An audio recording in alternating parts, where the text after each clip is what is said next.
오늘도 말씀을 통해서 성도의 여정의 길을 함께 나아가기를 원합니다. 인생도 하나의 여행길이죠. 사랑하는 부모님에게서 태어났어. 부모의 몸을 빌려 태어났어. 그런데 어쩌다가 태어난 것이 아니라 하나님의 보냄을 받아서, 이게 중요한 것입니다. 어떤 인생도 우연히 태어나는 것은 없습니다. 하나님의 보내심을 받아서 이 땅에 태어나는 것입니다. 내가 너를 창조 이전에 알았고, 내가 너를 복중에 짓기 전에 알았으며, 내가 내 택 가운데 있을 때에 너를 불렀다 라는 말씀을 여러분 꼭 기억하시길 바랍니다. 이게 신학입니다. 다른 것이 신학이 아닙니다. 신학은 마치 건물의 기둥 같은 것입니다. 인테리어는요, 신앙입니다. 신학의 기둥이 단단하게 세워져 있어야 합니다. 그래야 신앙의 인테리어가 아름답게 세워질 수 있습니다. 그 신학의 첫걸음은 하나님이 나를 이 땅에 보내셨다는 것입니다. 그래서 유대인들은 세 가지를 자녀들에게 꼭 가르친다고 하죠. 첫째, 하나님이 너를 이 땅에 보내셨다. 처음은 이거죠. 하나님은 유일한 하나님이시다. 두 번째, 하나님이 너를 이 땅에 보내셨다. 세 번째, 하나님이 너를 통해 이 땅에서 하실 일이 있다. 이게 신학입니다. 이 신학이 분명하면 집을 어떻게 꾸미든 그 꾸미는 것이 하나님께 쓰임받아 아름다운 인생의 건축물이 되는 것입니다. 할렐루야. 여러분도 이 세 가지 신학이 분명해지기를 주 이름으로 축원합니다. 근데 이 기둥이 흔들려 버리면, 이 기둥이 부실하면, 흔들리거나 부실하면 그 집은 무너지게 되듯이, 이 신학, 하나님은 유일한 하나님이시며 하나님이 너를 이 땅에 보내셨으며 하나님이 너를 통하여 이 땅에서 하실 일이 있다는 이 기둥이 부실하면 그 인생도 부실해지고, 이 기둥이 튼튼하면 그 인생도 아름다워지게 되는 줄 여러분 믿습니다. 성도의 여정 속에서 우리의 삶 속에 하나님의 역사가 직접 나타나는 그 씨앗도 바로 그 신학으로부터 시작하는 겁니다. 복습하죠. 성도라는 말은 거룩한 백성들의 모임이라는 말입니다. 구약은 히브리어 사용하잖아요. 실력이에요. 실력을 쌓는 거예요. 히브리어로는 성도를 코데쉬라고 말하고, 헬라어로는 성도를 어떻게 말해요? 하기오스, 이렇게 말합니다. 이래서 우리는 히브리어 낱말 하나를 배웠고 헬라어 낱말 하나를 또 배웠습니다. 뜻은 네 가지 단어가 있는데 놀랍게도 이게 단계를 이룬다는 것을 우리가 공부를 했죠. 첫째는 분리된이라는 뜻을 가지고 있습니다. 둘째는 구별된이라는 뜻을 가지고 있습니다. 셋째는 거룩한이라는 뜻을 가지고 있고, 넷째는 신성한이라는 뜻을 가지고 있습니다. 오늘 말씀의 주제는 이 네 가지 뜻 가운데 두 번째 뜻, 구별이 주제입니다. 오늘 우리가 함께 읽은 본문에서 본문의 흐름과 오늘 우리의 주제를 따라서 핵심 단어를 꼽으라면, 여러분, 그 핵심 단어는 죄인입니다. 바로 8절에 나와 있죠. 시몬 베드로가 이를 보고 예수의 무릎 아래에 엎드려 이르되 주여 나를 떠나소서 나는 죄인이로소이다. 문자 그대로 표현을 하면 이 죄인이라는 말은 형용사로도 사용되고 명사로도 사용이 되는데, 우리가 한 단어를 말할 때 그 언어의 뿌리를 어근이라고 말하죠. 이 뜻의 어근에 해당하는, 뜻의 뿌리에 해당하는 뜻은 죄 있는 또는 죄인이라는 뜻을 가지고 있습니다. 그런데 이 말은 용례가 중요하죠. 그 용례는 이런 뜻입니다. 형용사로 사용될 때는 지적인 열등감 혹은 도덕적 결점이 있는 것을 가리킬 때 이 단어를 사용을 합니다. 명사로 사용될 때는 이런 뜻이에요. 열등한 사람, 실패한 사람. 그러니까 여기서 본래 말하고자 하는 의미대로 번역을 하자면 8절은 이런 뜻이에요. 시몬 베드로가 이르되 이를 보고 예수의 무릎 아래 엎드려 이르되 주여, 나를 신경 쓰지 마십시오. 나는 열등한 사람입니다. 나는 실패한 사람입니다. 그러니까 지금 이 베드로는 어떤 상태예요? 자기를 바라보는 시선을 어떻게 보고 있어요? 열등한 시선으로 바라보고 있는 거예요. 나는 실패한 사람으로 바라보고 있는 거예요. 왜 그랬을까요? 그 위에 이유가 나와 있어요. 밤새 일을 했는데 그 성과가 없는 거예요. 밤새 일을 했어요. 어부니까 바다에 나가서 그물을 던지고 그리고 그물을 거두어서 이제 아침에 오는 이런 일들을 반복을 하는데 오늘따라 그물이 빈 거예요. 그러니까 열심히 일을 했는데 일을 하면 결과가 있어야 되는데 결과가 없어요. 일에 효능감이 없는 거예요. 우리도 마찬가지잖아요. 어떤 일을 했는데 그 일에 뭔가 효능이 있어야 자존감도 높아지죠. 자기를 바라볼 때 참 괜찮은 사람 이렇게 볼 텐데 그물을 밤새 내리고 기다렸다가 그물을 올렸는데 그 그물이 빈 그물인 거예요. 그러니까 아무짝에도 나는 쓸모없는 사람이라는 마음을 가질 수 있죠. 지금 베드로가 바로 그런 사람입니다. 그래서 오늘 읽은 본문에서 베드로의 심정은 어떤 심정일까요? 말씀드렸듯이 자기를 바라보는 심정이 좀 부족하고 열등하고 그물을 거뒀음에도 불구하고, 왜? 이건 자기의 실력으로 거둔 게 아니거든요. 그래서 실패한 사람이라는 마음을 가지고 있습니다.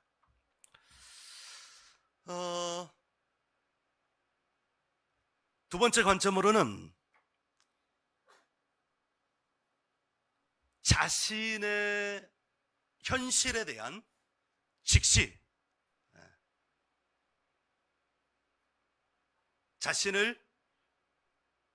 자신의 모습을 바라볼 수 있는 시선을 갖게 되었다는 것을 말하고 있습니다.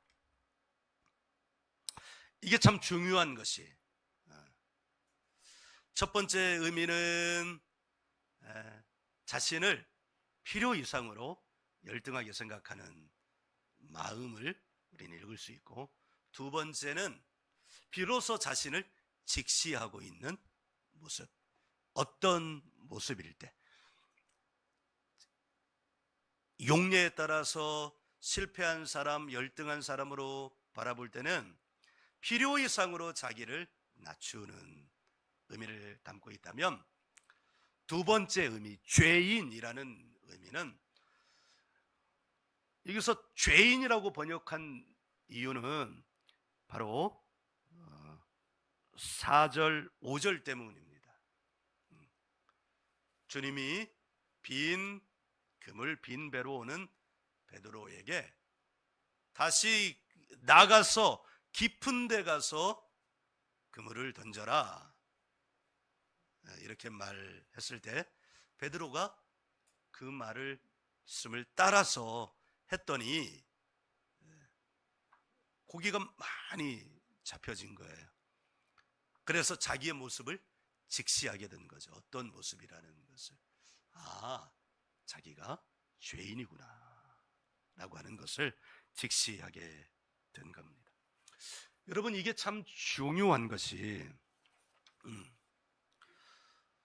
우리는 인생을 살아가면서 자기 스스로도 외면하고 싶어하는 자기들의 모습이 있어요. 자기들의 모습을 직시하지 못하고 자기의 있는 모습을 그대로 직면하지 못하고 자꾸만 그것을 덮어놓는 거예요. 덮어놓고 생활을 하다 보니까 마치 모래 위에 지은 집처럼 허술해지는 거예요. 자기 모습을 있는 그대로 바라봐야 거기에서 진단도 하고 처방도 하고 처방전도 내릴 수 있는데 자기 모습을 직면하지 못하고 이렇게 덮어놓으니까 뭐 여러 가지 이유가 있겠죠. 상처가 있을 수도 있겠고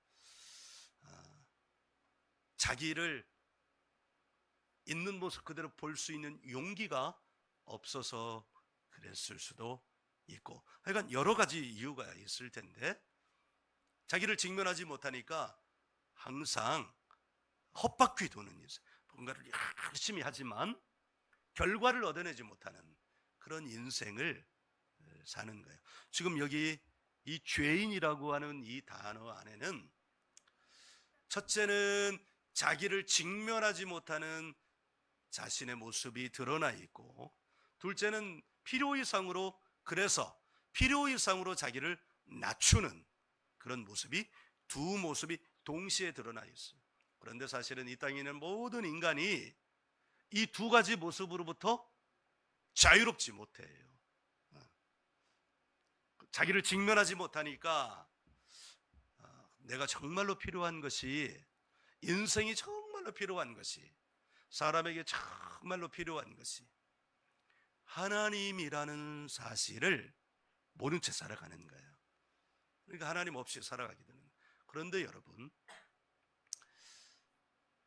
그가 인정을 하든 인정을 하지 않든 사람은 하나님의 피조물이에요. 네. 이건 뭐 우리가 인정하고 인정 안 하고 이것과 관계없어요. 네. 이게 인생의 비극이죠. 네. 인정하지 않으면 항상 이 덮여진 미끄러운 인생을 살아가게 되는 거예요. 인정하면 그 미끄러운 덮개가 벗겨지고 거기서 죄인됨을 발견하고, 그래서 자기에게 찾아오시는 하나님을 만날 수 있는 가능성이 생기기 시작하는 거예요. 하나님은 모든 사람에게 하나님의 영으로 창조된 흔적을 남겨놓으셨어요.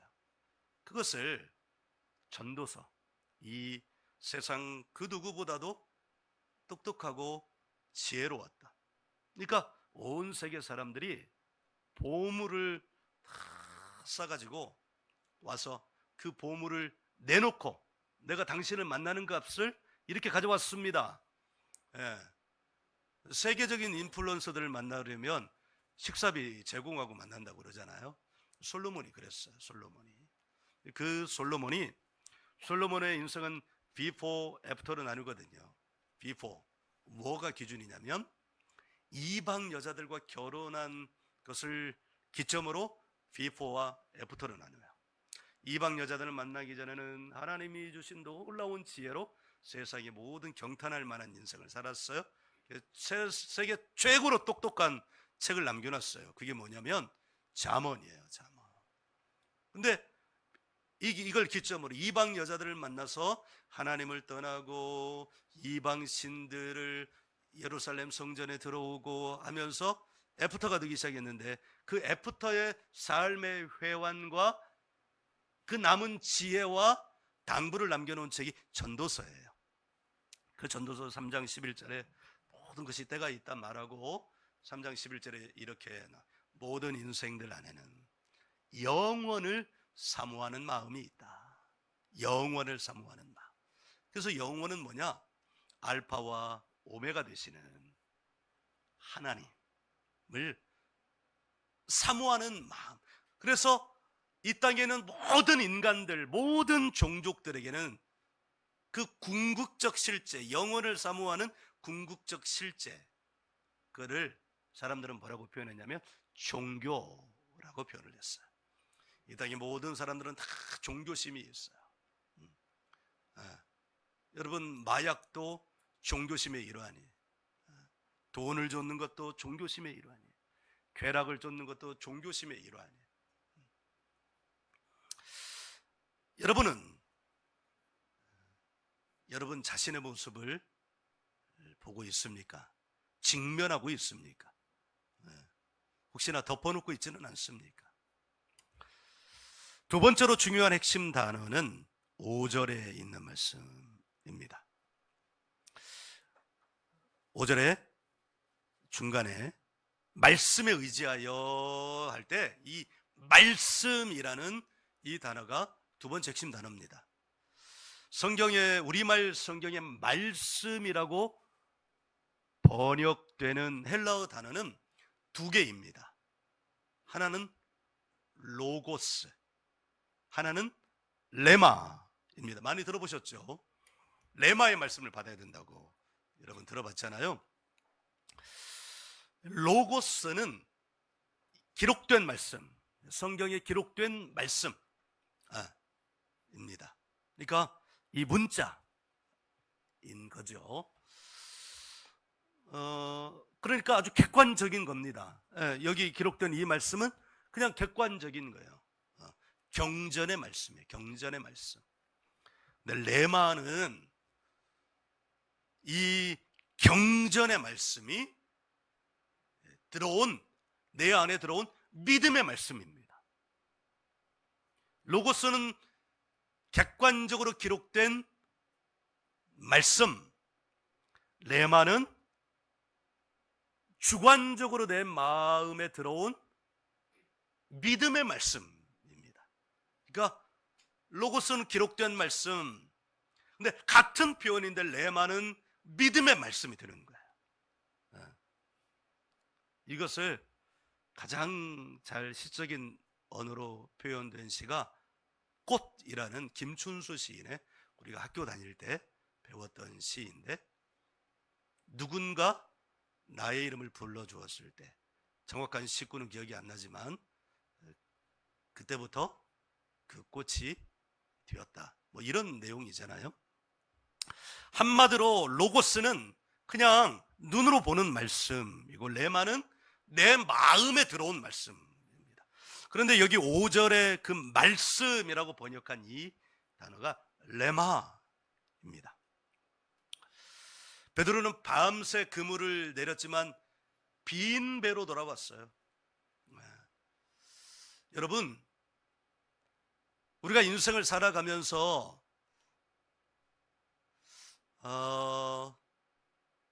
얼마나 빈 배로 사는 사람들이 많이 있는지 모릅니다. 우리가 겉으로는 열심히 일하고 그 일한 것에 대한 효능감의 결과물은 사실은 다 물질이잖아요, 물질. 그런데 우리는 물질로 지어진 인생들이 아니라 영으로 지어진 인생들이기 때문에 그 물질이 있다고 해서 내가 뭔가 궁극적으로 나의 내면에서 만족한 인생을 사는 건 아닙니다. 성경은 오늘 그와 같은 인생을 뭐라고 표현하고 있는 거예요? 빈배라고 표현하고, 빈배. 빈배. 수고하고 애썼지만 그 열매가 없었어요. 그런데 그 모습을 누가 보셨어요? 예수님이 보셨어요. 여러분, 우리는 여기서 또 하나 깨달아야 될 것이, 나의 인생을 누가 보고 계신다? 예수님이 보고 계신다. 하나님이 보고 계신다. 빈배를 붙들고 애쓰고 수고하고 노력하고 그러면서 또 낙심하고, 그러다가 또 기뻐하고 일희일비하는 인생을 누가 보신다? 우리 주님이 보신다 라는 것을 알아야 합니다. 그 모습을 보고 예수님이 베드로에게 깊은 데로 가서 다시 그물을 내려서 고기를 잡으라고 말씀하시죠. 아주 구체적입니다. 깊은 데로 가라, 그물을 내려라, 고기를 잡으라. 예. 깊은 데로 가라, 그물을 내려라, 고기를 잡으라.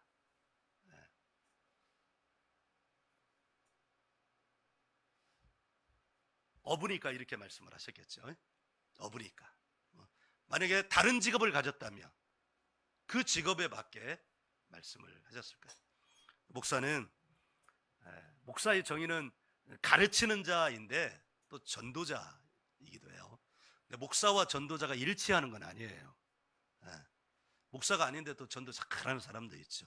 그래서 에베소서에는 부르심의 내용들이 다 달라요. 어떤 사람 목사로, 어떤 사람은 교사로, 어떤 사람은 전도자로, 어떤 사람은 선생으로 이렇게 불렀다고 그랬어요. 전도자에게 주시는 말씀이라면 나가라, 만나라, 전하라, 이렇게 하셨겠죠.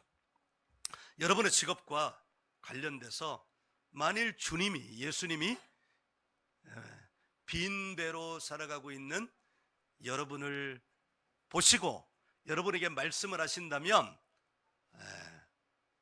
뭐라고 말씀을 하셨겠어요? 제가 지난주에 꿈을 하나 꿨는데요, 자고 있는데 안방에서 자고 있는 거예요. 안방 침대에서 자고 있는데 이 남자 셋이 왔어요. 우리 안방인데. 그런데 꿈결에 이렇게 보고 있는데 이 예배당에 아무것도 없고, 근데 나는 안방에 누워서 자고 있는데 남자 셋이 와가지고 이 머리맡에 이게 뭐 얼씬거리더라고요. 이쪽에서 이렇게 침대 이게 헤드라면 이렇게 한 바퀴 돌고 또 이렇게 돌다가 이 머리 사모님 나 이렇게 머리 사이에 와가지고는 이더니 이렇게 말해요. 전도해야지. 한 몇 번을 그러더라고요. 전도해야지. 근데 참 제가 말이죠, 꿈결에도 있잖아요, 기분이 확 나쁘더라고요. 뭐가 기분이 나빴을까요? 반말하는 게 기분이 나빴어요. 제가 뭐라고 그랬을까요? 어따 대고 반말이야? 빨리 가, 이렇게만 했으면 됐을 것을. 이제 이 꿈을 다 꾼 다음에 사모님하고 나눈 다음에 혼자 있을 때 현타가 온 거예요. 현타 알아듣죠? 네. 예, 어따 대고 반말이야? 여기까지만 했으면 됐을 것을 여러 번 말하니까 내가 기분이 상했어요. 어따 대고 반말이야, 저리 가, 이렇게만 하면 됐을 것을 거기다 뭐라고 붙였냐면, 네가 하는 전도면 한 번에 1,500명이 전도해도 난 안 해, 이렇게 말해요. 무슨 말인지 알아들었어요? 기분이 너무 나쁜 나머지 네가 가르쳐주는 전도대로 해서 내가 한 번 전도하면 1,500명이 전도돼도 그런 전도는 안 해, 이런 뜻이라는 거예요. 근데 그때는 너무 기분이 나쁜 나머지 꿈에서도 기분이 나쁘더라고. 꿈도 참 오랜만에 꿨는데 가정훈련 첫째 날에 꾼 거예요. 그게. 하나님이 나에게 기회를 주셨는데 혼자 이제 현실 자각이 온 거예요. 현타가 온 거예요. 네가 기도하고 교회를 보고 안타까워하고 울고 내가 널 도와주려고 그랬는데 혼자 앉아 있다가 주님이 도와주시는 거구나. 근데 나는 네가 가르쳐주는 전도면 한 명에 1,500명을 전도해도 안 해, 이렇게 했으니 얼마나 이게 내 마음이 강팍한 거예요. 그리고 내가 회개를 했잖아요. 근데 그 다음에는 꿈이 안 꿔져요. 똑같은 꿈이면 자다가도 벌떡 일어나서 예 알겠습니다, 가르쳐 주세요 이렇게 할 건데, 만일 제 꿈이 아니라 여러분의 꿈에 주님이 다시 찾아오거들랑 반드시 그렇게 하시기 바랍니다. 존대로 안 할 거예요. 반말로 하실 거예요. 주님이니까 반말로 하시겠지. 근데 나는 그 반말을 내가 그러니까 얼마나 내가 그렇게 영적으로 떨어져 있는지를 자각을 했습니다. 네. 그런데 베드로는 일이 되려고 그랬는지 예수님의 이 말씀을 받아들인 거예요. 네. 받아들여서 예수님이 성령으로 이 누가복음을 기록하는 누가에게 로고스라는 말을 쓰지 않게 하고 레마라는 말씀을 쓰게 한 거예요. 저는 그 로고스를 그냥 로고스로 해가지고 어따 대고 반말이야, 네가 가르쳐주는 전도면 한 번에 1,500명이 이걸 한 번에 전도했는데 1,500명 되면 얼마나 놀라운 거예요. 근데 나는 그따위는 안 해 이렇게 해버렸으니 주님이 보실 때는 내가 얼마나 한심하게 보였겠어요. 여러분들도 한심하지 않아요? 여러분 절대 그러지 말아요. 내가 가르쳐 주는 거예요. 꿈에 주님이 찾아오셔서 반말하시면, 요즘 여기도 반말하셨잖아요. 깊은 데로 나가 그물을 내려라, 깊은 데로 가십시오, 그물을 내리십시오, 고기를 잡으십시오 이렇게 하지 않으셨잖아요. 지난주에만 해도 내가 이 말씀을 받았으면 그 꿈에 반말이라고 내가 반말이라고 반발을 해서 인생이 반쪽이 됐어요. 베드로가 로고스로 주시는 말씀을 레마로 받아들였어요. 그리고 나갔습니다. 그물을 던졌습니다. 그리고 그물이 찢어질 만큼 고기를 얻었습니다. 베드로의 무능이 베드로의 유능으로 바뀌어지는 순간, 이 꿈 얘기는 원고에 없었는데 얘기하고 나니까 진짜 아쉽네요. 진짜 아쉬워요. 우리 여기 이 자리 다 채워야 되잖아요. 다른 교회들이 하는 것처럼 가져가서 해요. 누가 이거 좀 해.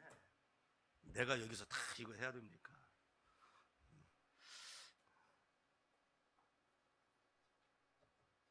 여러 교회들처럼 성경에 있는 말씀을 양 기둥에다가 강권하여 데려다가 내 집을 채우라 뭐 이런 걸 붙여야 됩니까?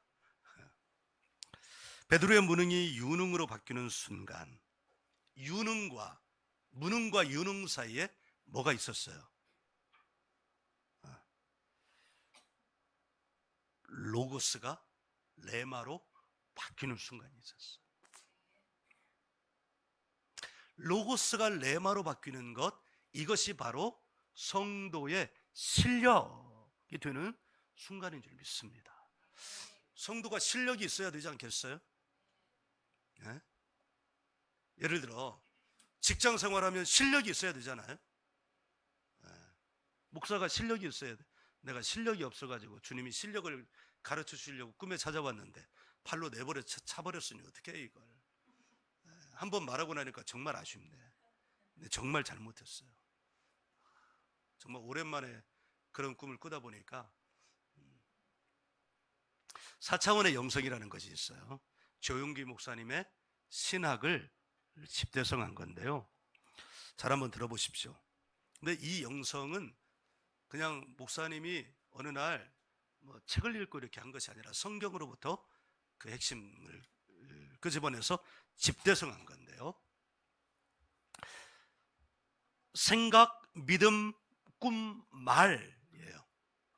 생각이 믿음이 되고, 믿음이 꿈이 되고, 꿈이 말이 되고, 말이 현실이 되는 거. 이것이 4차원 영성의 핵심이에요.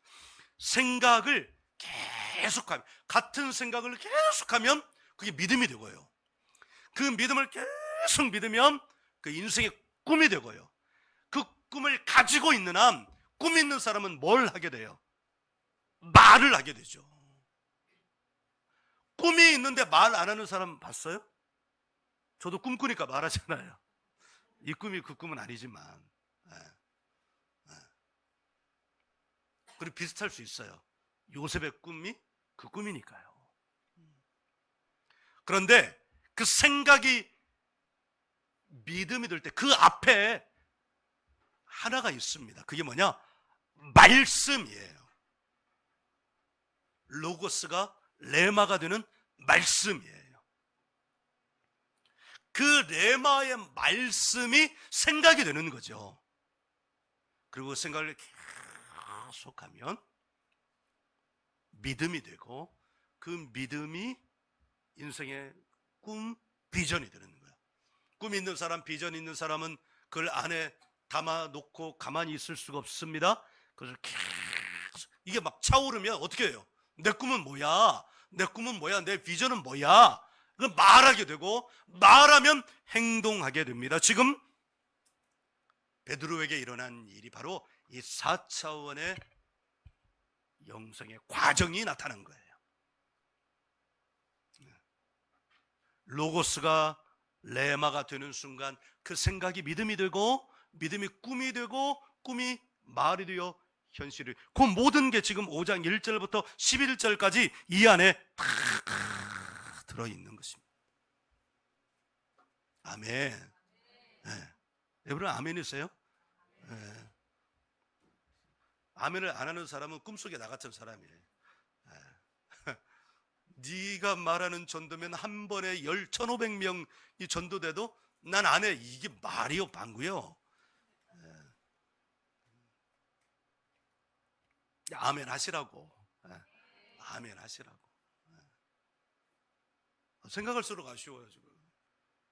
주님 다시 한번 꾸며서 욕을 해도 제가 아멘 하겠습니다.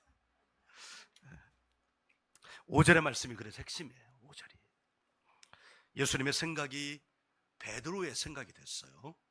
로고스가 레마가 되는 순간, 베드로의 마음에 이 말씀이 들어가는 순간 레마가 된 거예요. 그리고 베드로가 그 레마에 의지하였어요. 근데 여기 의지라는 이 말이 중요해요. 이렇게 의지했다 이 말이 아니고요. 이 의지라는 말은 전치사예요. 뭐뭐 위에 라는 말이에요. 그러니까 말씀에 의지하였다 이 말은 예수님의 말씀 위에 내가 생각하고 믿고 꿈꾸고 말하고 행동한다는 거예요. 다시 말씀드려요. 이 의지가 아니에요. 여기 말씀에 의지하여야 한다 이 말은 이 의지가 아니고 주님의 말씀, 이게 로고스가 아니라 레마, 이 말씀 위에 나의 모든 행동을 올려놓는다는 거예요. 네. 그랬더니 그물이 찢어지도록 물고기가 잡혔다는 거예요.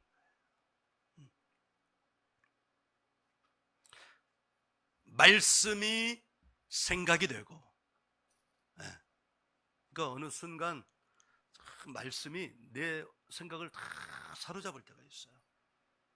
저는 그 말씀에 사로잡혀서 직장 생활 제법 잘 다니던 직장을 그만두고 수능 시험을 준비해 가지고 신학대학교에 입학을 했잖아요. 그것도 꽤 괜찮은 성적으로. 목표가 신학교였기 때문에 다른 전공을 할 의사가 없었어요. 그러니까 말씀이 생각이 되면 이 인생이 달라지는 거예요. 베드로의 인생이 달라지는 거예요. 말씀이 생각이 되고, 생각이 믿음이 되고, 믿음이 꿈이 되고, 꿈꾸는 사람은 반드시 말하게 되어 있습니다. 요셉이 말했잖아요. 말하지 않았으면 형들이 미워는 했어도 두드러 패서 팔아버리진 않았을 텐데, 그걸 말하니까 형들이 열받았어. 형들이 열받거나 말거나, 요셉이 아프거나 말거나 노예가 되거나 말거나, 그가 말하는 그 순간 이미 하나님의 역사의 프로세스는 이미 버튼이 눌러진 거예요. 그리고 구원까지 이르게 된 거죠. 이것이 바로 신앙의 효능감. 우리가 열심히 일해서 만족감을 얻는, 결과물을 얻는 효능감이 있어야 되잖아요. 신앙에도 효능감이 있어요. 그런데 그 예수님으로 오셔서 믿음의 효능감을 다 신앙의 효능감을 다 보여주셨어요. 보시면 11절 넘어서 12절 들어보면 그 소제목이 뭐예요? 나병 들린 사람을 고쳐주셨어요.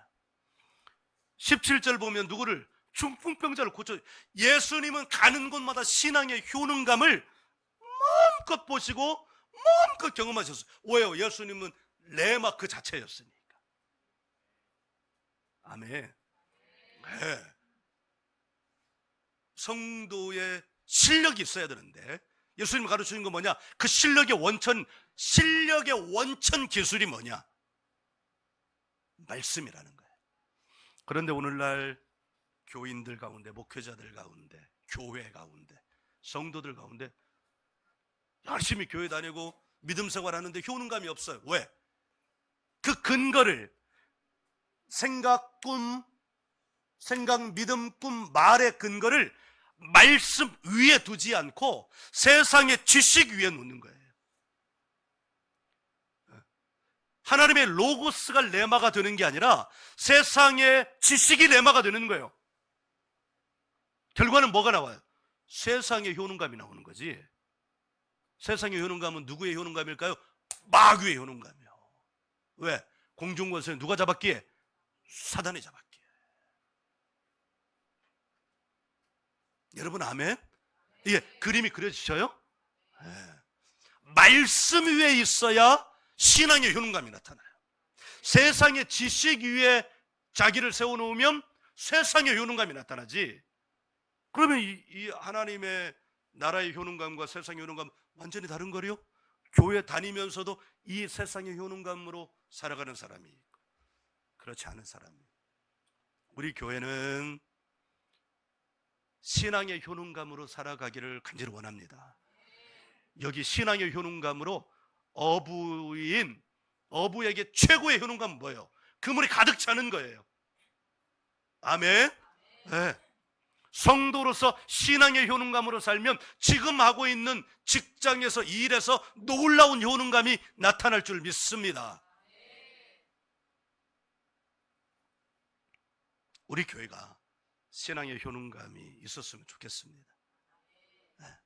그 방법을 지금 여러분에게 주님이 가르쳐 주셨습니다. 그리고 제 꿈을 통해서 여러분의 목사가 얼마나 어리석은 자인지 또 가르쳐 주셨습니다. 우리 함께 배워가는 거예요. 저도 배워가고 여러분도 함께 배워가는 거예요. 이런 신앙생활 하는 것, 종교인이 되지 말고 신앙하는 성도가 되었으면 좋겠습니다. 이런 성도가 되어가는 것이 실력을 쌓아가는 성도이고 그것이 곧 구별의 시작입니다. 베드로는 여기서 어떤 놀라운 하나님의 계획을 듣게 되냐면 이제 네가